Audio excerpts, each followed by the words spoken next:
Good morning, everyone. It is truly an honor to have this opportunity to share my experiences in learning Taiji with you. Because Taiji touches upon so many fields, and my own knowledge is limited while you are all specialists in scientific research, I feel somewhat uneasy like showing off my meager skills before true masters. I can only present my modest understanding as if preparing for an examination. Originally, Taiji was both a health practice and a martial art. Taiji has also long been regarded as a form of dynamic qigong. Over time, because of its slow, expansive, and graceful movements that resemble a beautiful dance, it has increasingly been embraced as a popular practice for self-cultivation and well-being. This has led to a variety of forms, expanding beyond its original martial purpose into three main directions: Taiji dance, emphasizing aesthetic expression of bodily form; Taiji exercise, aiming primarily at health, balance, and internal calm; Taijiquan, martial Taiji, focusing on neutralizing external force and preventing bodily harm. Those who practice Taiji dance may pursue beauty of form so strongly that they sometimes sacrifice bodily health. They can often achieve difficult balance poses independently, but are usually less skilled at adjusting balance under the influence of external force. Practitioners of Taiji exercise mainly focus on health, maintaining balance, inner tranquility, and bodily coordination, while paying less attention to outward form or training to handle external force. By contrast, Taijiquan emphasizes coping with external impact, developing the capacity to protect the body from injury. Put simply, it highlights the martial art's self-defense function. Yet because its training methods and guiding principles differ from other martial arts, one can cultivate combat skills while also improving body and mind. Of course, if practiced incorrectly, Taijiquan may cause harm. Thus, whichever approach one chooses, it is important to integrate the strengths of all three while avoiding their hidden drawbacks. For decades, I have focused on practicing Taijiquan, so today I can only share my reflections on this path. Since Taijiquan is a martial art, it must in principle include techniques of life and death struggle. But in the modern age of advanced weaponry, no martial art holds real significance as a means of warfare. Then why do we still practice Taijiquan? My aim in learning martial arts is not to fight or to injure others, but rather to prevent or reduce the harm of external forces. It is not for winning medals or gaining empty reputation, but for strengthening the body, cultivating the skill of balance control under external force, and sharpening sensitivity to external pressure. These abilities are not merely fighting skills. They are useful in daily life as well for improving efficiency, avoiding injury, and maintaining health. Even more importantly, in training these skills, one naturally regulates the mind, relieves anxiety and tension, and enhances overall coordination. In this way, health and immunity are quietly strengthened. I found that the principles and training methods of Taijiquan suited me perfectly. Its practice offers great potential for developing the variabilities I sought. That is why I have joyfully persisted for over 50 years. Why do I say potential instead of guarantee? Because if a practitioner's purpose does not align with Taiji principles, or if their training method does not follow the essentials of Taiji movement, then no matter how long they practice, they will not acquire Taijiquan's hidden skills. On the contrary, such practice could even damage their health. I believe Taiji is the martial art most closely linked with philosophy. Its guiding principles are rooted in the Taoist theory of yin and yang. Those who already accept this theory will more easily grasp the essentials of Taiji practice. For those who begin without this understanding, I am confident that persistent practice will gradually lead them to appreciate and accept these principles. From my perspective, the fundamental rule of yin-yang theory is that nothing in the world is absolutely strong or weak, good or bad, right or wrong. Everything has its opposite, and under certain conditions, opposites may transform into one another. For the individual, it is essential to recognize the two extremes and, according to the environment, make choices that establish a personal balance point between them. The concrete training of Taijiquan consists mainly of two components: the form, Quanxia, and push hands, Tui Xiao. The form trains the body to coordinate movement and maintain stable balance. The goal is to sustain balance at every moment throughout the sequence, thereby allowing both body and mind to achieve full relaxation.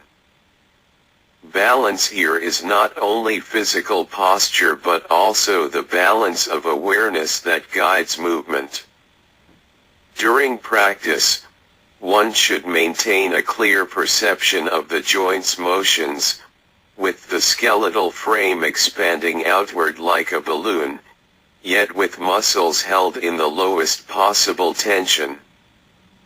The real aim is not muscular strength, but the ability of awareness to direct and integrate the musculoskeletal system into a complete, harmonious structure.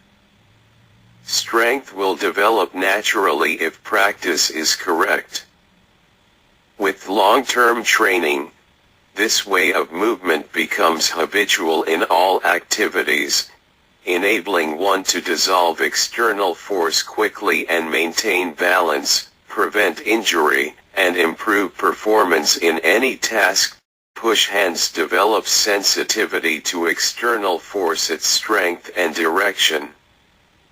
This sensitivity provides the only reliable basis for using awareness to maintain balance and neutralize external disturbance. Importantly, push hands is not itself a competitive sport. It is a training method for martial skill. Yet today many practitioners, including well-known masters, misrepresent it as competition, even organizing tournaments with rules that contradict Taiji principles. Such trends damage Taiji, drawing it away from its essence of overcoming hardness with softness, and toward a pursuit of stimulation and brute force. This misguidance not only drives some enthusiasts into valuing sheer strength, but also causes others, who dislike fighting, to abandon push hands altogether despite it being both essential and enjoyable practice.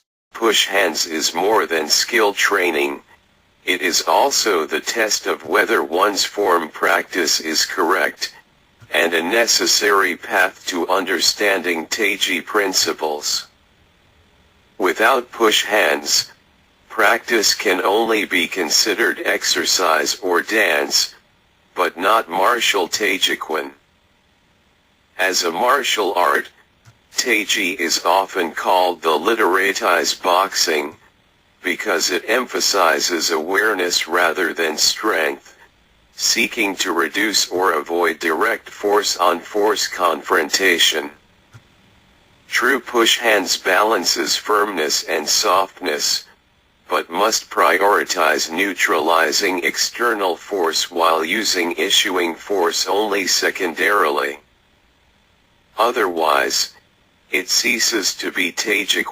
Many enthusiasts today misunderstand the word push tui, thinking it means exerting strength against strength, encouraged by teachers who glorify explosive power. Yet in Chinese, tui often describes applying light, continuous effort pushing a door, sliding a window, gently shifting something. By extension, in language it carries meanings of careful thought tui chiao, heartfelt sincerity, tui xing fu, or cautious speculation, tui xiang, tui ce. To reduce push hands to brute force is to forget Taiji's central principle of softness overcoming hardness. I now recognize that in Taiji, not only defense but also offense should use little or no force. The challenge is not in mastering difficult movements, but in changing the deeply ingrained habit of force-on-force thinking. The foremost task of push hands is to transform this mindset. In push hands, maintaining one's own balance comes first, only then can one influence the partner's balance. Everything should follow nature, without forcing. The focus is not on insisting, I must do this, but on clearly sensing what one is able to do. However strong the opponent may be, at any moment they can only block one or two directions. Many other paths remain open with little or no resistance. The feeling of being restricted arises only when one chooses confrontation, insisting on moving into maximum resistance. Freedom or limitation ultimately depends on whether one chooses to confront or to avoid confrontation. It has confirmed a Daoist principle: if I do not contend with others, others cannot contend with me. The goal of push hands is to improve one's own skill, not to fixate on winning or losing. Everyone has a competitive instinct, but in Taiji push hands the true competitor is not another person, it is one's own self of yesterday. The real victory is in daily improvement of skill. Most martial artists, even many Taiji masters, believe that greater force defeats lesser force, and speed overcomes slowness. Yet Taiji seeks a very different outcome: the ability of lesser force to prevail over greater force. What is the basis of this pursuit? Many scientists are working hard to explore and explain this through modern science, hoping to advance the further development of Taiji. Much of their research on the mechanics of Taiji's using 4 ounces to deflect 1,000 pounds principle focuses on leverage and force analysis. Some even construct complex mathematical models of force-on-force encounters. But I feel such approaches miss the essence. Taiji's strategy is not to oppose force with force, but to avoid such clashes altogether. This makes the problem far simpler than they imagine. The core principle is straightforward: When two objects in contact move at exactly the same speed and direction, no additional pressure arises between them. Thus, in push hands practice, I train to develop acute sensitivity to external force so I can match my opponent's speed and direction. In this way, no effective pressure can be applied to me at the point of contact. Once I establish habits of maintaining and regulating my own balance through form practice, my opponent cannot easily break my balance or harm my body. Moreover, if I can guide his force into emptiness, while he lacks the skill to regulate his own balance, then his own strength may rebound against himself. This, in essence, is the true basis of Taji's 4 ounces deflect 1,000 pounds. I have always stressed that when an opponent loses balance in push hands, it is not because my force is stronger, but because he makes a critical mistake.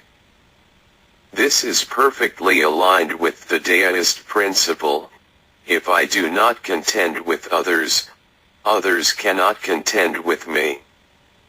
It provides a reliable foundation for why small can overcome large in Taiji. The common belief that fast beats slow has some truth, but most people only consider linear speed of limb movement. Taiji, however, employs curvilinear motion to produce the effect of continuous rapid redirection of force. Although arc movement looks slower in displacement, its essence lies in constant rapid change of force direction. Yet a simple circular arc is not sufficient, for while direction changes, curvature remains fixed, yielding limited variety. Therefore, a higher demand is that curvature itself must also change continuously, producing infinitely varied applications ideally, with each motion pattern tending towards zero duration. Such a curvilinear strategy requires maintaining a stable yet flexible rotational center. Training single-leg balance in form practice is essential for building this stable pivot. One must also refine sensitivity to balance itself. With a stable axis of rotation, movement amplitude naturally reduces, which in turn increases response speed. Defensively, curvilinear movement diverts and weakens incoming force. Offensively, it produces elusive unpredictability. Misunderstanding Taiji as merely a slow exercise is the root cause of denying its martial function. I hope scientific research will continue to clarify this truth and correct such misconceptions. Unfortunately, some Taiji practitioners today abandon the art's martial essence in favor of superficial performance appeal to please spectators. This damages Taiji's true purpose, teaching people how to reduce or avoid external harm. Our aim is subtlety, not large theatrical movements fit for cinema. Otherwise, Taiji degenerates into Taiji dance. Taiji's principles are actually very simple, just a handful of key concepts and a dozen or so basic movements. But in practice, the details are endless. Explanations could run to 10,000 words. These must be gradually understood through direct practice together. Misunderstandings of Taiji's martial nature are also linked to false commercialized claims. Like all physical training, Taiji enhances health and cultivates temperament, but it is not a cure-all. It has the potential of overcoming hardness with softness and the weak defeating the strong, but this potential is not automatic. With improper mindset or method, it may even harm the body and mind. All major Taiji styles share the same basic principles, and disputes over sect or lineage are unnecessary. Today, there are no secret formulas to boast about. The classics represent our ancestors' insights, while modern science can also explain Taiji principles. The task now is to integrate these two systems of knowledge to advance understanding. We must not mystify Taiji. Mystification only leads to distortion. It is more accurate to describe martial methods by their characteristic strategies than to argue over sectarian names. Using family surnames for styles only deepens division. As for who can learn Taiji, men or women, young or old, strong or weak, of any nation or ethnicity, everyone can. The only true requirement is a genuine liking for the art. Only with enjoyment comes perseverance, and only then real benefit. The core moves are few, the principles simple. You need not always practice the full set. In small spaces do a few movements. In busy times apply the principles in daily tasks. Once you gain benefit, interest will grow, and with interest, neither time nor space will be obstacles to consistent practice. In closing, I sincerely hope that more friends will come to understand the foundations of Taiji, take part in its practice, and help advance its development. May many more people appreciate and enjoy the joy that Taiji brings, enriching our lives and making them more fulfilling. Thank you all very much for your attention.